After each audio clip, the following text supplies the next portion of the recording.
नमस्कार, मैं रेखा जोशी, सरस्वती बालिका विद्या मंदिर इंटर कॉलेज की प्रधानाचार्य। इस समय जो कोरोना महामारी का ये आपातकाल चल रहा है, ऐसे समय में हमारी पिथौरागढ़ में जहाँ मैं निवास करती हूँ, एंचोली जगह है, चंद्रभागा शिव कॉलोनी हमारी है। शिव कॉलोनी के हम 4-5 परिवारों ने मिलकर तय किया कि हम लोग घर में नहीं बैठ सकते, क्योंकि ऐसे समय में महामारी का समय है, आपातकाल का समय है तो राष्ट्र को कहीं ना कहीं हर व्यक्ति की आवश्यकता है जो अपनी ओर से तन मन धन का कोई भी सहयोग दे सके। तो हम 4 परिवारों ने तय किया कि हम एक जो बड़ा आंगन है वहाँ पर जो मज़दूर भाई हमारे बिहार के, नेपाल के यहाँ पर हैं, जिनके पास भोजन बनाने की व्यवस्था नहीं है, उनके लिए हम शाम का भोजन तैयार करेंगे। तो हमने आदरणीय जिलाधिकारी महोदय से परमिशन ली और 1 अप्रैल से हमने यहाँ पर भोजन बनाना प्रारंभ किया। इसमें मुख्य रूप से सेवानिवृत्त सूबेदार हैं श्रीमान भास्करानंद पांडे जी, और साहसिक खेलों से जुड़े हुए भाई अशोक भंडारी। इन्होंने बहुत ही एक हिम्मत जुटाई कि हाँ, हम मिलकर कर सकते हैं। तो अशोक भंडारी जी के ही आंगन में, उनके ही एक कमरे को हमने स्टोर बनाया और उनके आंगन में ही हमने सेवा शुरू की। जब पहले दिन हमने भोजन बनाया था, उस दिन हमारे पास 100 के लगभग मजदूर भाई थे जिन्होंने भोजन किया, लेकिन ये संख्या बढ़ते बढ़ते आज 25 अप्रैल की डेट में ये संख्या बढ़कर 220 हो गई है। और इस सेवा को करके हम लोग बहुत सेटिस्फाई हैं, सबको बहुत ही संतुष्टि हो रही है। जहाँ ये बीड़ा 3-4 लोगों ने उठाया था, आज 15-20 लोगों की टीम हमारे पास है और इसमें केवल चंद्रभागा और एंचोली का ही ये एरिया है जिसके सभी लोग अपना यहाँ पर सहयोग प्रदान कर रहे हैं। केवल आर्थिक रूप से नहीं कर रहे, शारीरिक मानसिक रूप से यहाँ पर सब लोग अपना सहयोग कर रहे हैं।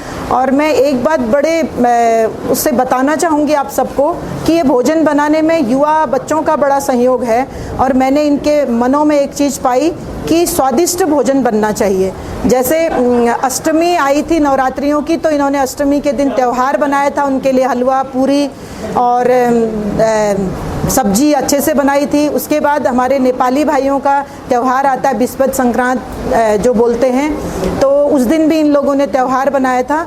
तो मन के अंदर एक ऐसा भाव जागृत हुआ है कि लग रहा है कि हमारी कॉलोनी एक प्रकार से इस महामारी के काल में एकजुट हो गई है। अब हमारे लिए बड़े से बड़ा काम करना भी बहुत छोटा हो गया है। और फिर हमने 14 तारीख जब पहला लॉकडाउन पूरा हुआ था, उसके बाद हमने तय किया कि अब किसी घर में इस चीज़ को करना ठीक नहीं है, क्योंकि 220 लोग आकर के वहाँ पे भोजन कर रहे हैं, तो ये घरों के आसपास करना ठीक नहीं है। इसीलिए हमने शिव कॉलोनी, जिस शिव मंदिर के नाम से ये कॉलोनी फेमस है, उसी शिवालय के इस धर्मशाला में रंग पेंट करा के सब बच्चों ने तैयार किया और इस शिवालय में अब भोजन वितरण का कार्यक्रम चल रहा है। और इसको करके हम लोग खुद को अहोभाग्य समझ रहे हैं। साथ में हम अनाउंसमेंट करते हैं, जो भाई लोग भोजन लेने आते हैं उनको एक तो सोशल डिस्टेंसिंग तो करते ही करते हैं, साथ में उनको हमने कहा कि हम आपके कमरों में आकर के देखेंगे कि आप कितनी सफाई से रह रहे हो। और मैंने स्पेशली उनको पर्सनली बोला कि आपके शौचालयों की भी जांच होगी कि आप कितने स्वच्छ शौचालय रख रहे हो, क्योंकि स्वच्छ भारत मिशन भी कहीं ना कहीं अभी बहुत आवश्यक हिस्सा है। क्योंकि कोरोना महामारी तो ठीक है, ये संक्रमण से हो रही है, लेकिन हम अपने आसपास की गंदगी से भी बहुत सारी महामारियों को पैदा कर रहे हैं। इसीलिए हमने इसी सेवा कार्य में स्वच्छता मिशन को भी स्थान दिया है। और मैं एक चीज़ और बताना चाहूँगी कि अच्छे काम को करने के लिए यदि कुछ लोग आगे आते हैं तो बहुत सारे लोग बनने में देर नहीं लगती। इसीलिए हमने हमेशा याद रखना चाहिए कि मेरा घर, मेरे बच्चे, मेरा परिवार से बढ़कर भी मेरा देश, मेरा समाज, मेरा राष्ट्र है। इसीलिए सभी से अपील है कि हम जो कोरोना महामारी के लिए जो हमें निर्देश दिए गए हैं उनका पालन करें। हम आवश्यक होने पर ही घरों से बाहर निकलें और सेवा कार्य के लिए कहीं भी कमी ना रखें। जो हमसे छोटी से छोटी और बड़ी से बड़ी सेवा बन सकती है उसको हम करें। मैं शिव कॉलोनी के सारे परिवारों को बहुत बहुत धन्यवाद ज्ञापित करना चाहूँगी कि सभी ने मिलकर जो ये भोजन वितरण का बीड़ा उठाया है, ये समाज के लिए एक प्रेरणा बनेगा। विशेषकर श्रीमान भास्करानंद पांडे जी, श्री अशोक भंडारी जी इसके कर्णधार हैं, उनको स्पेशली मैं धन्यवाद देना चाहूँगी।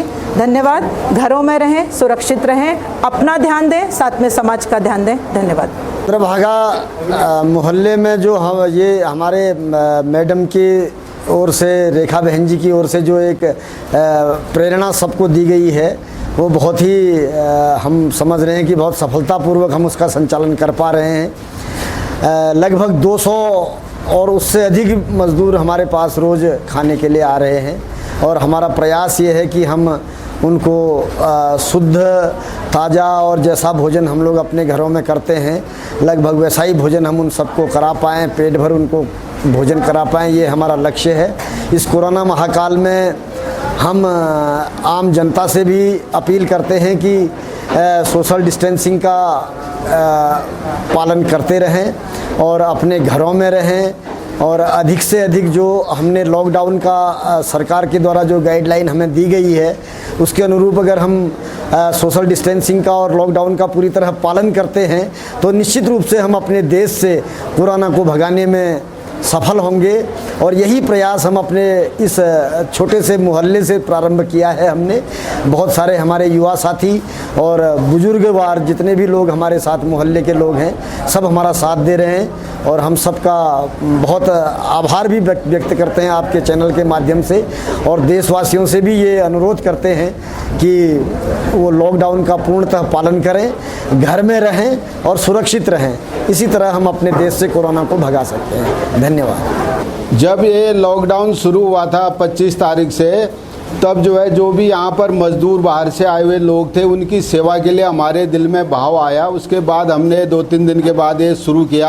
पहले हम लोग पड़ोस के 2-4 परिवारों ने इसको शुरू किया। उसके बाद जो ये 14 तारीख, उसके बाद बीच बीच में और लोग जुड़ते रहे, और अभी जब दोबारा ये लॉकडाउन की घोषणा हुई उसमें अभी एक दिन का भोजन काफ़ी लोग उसमें सहयोग कर रहे हैं, एक दिन के हिसाब से अपना लोगों को खिला रहे हैं। और ये जब तक लॉकडाउन है तब तक ये लगातार चलता रहेगा।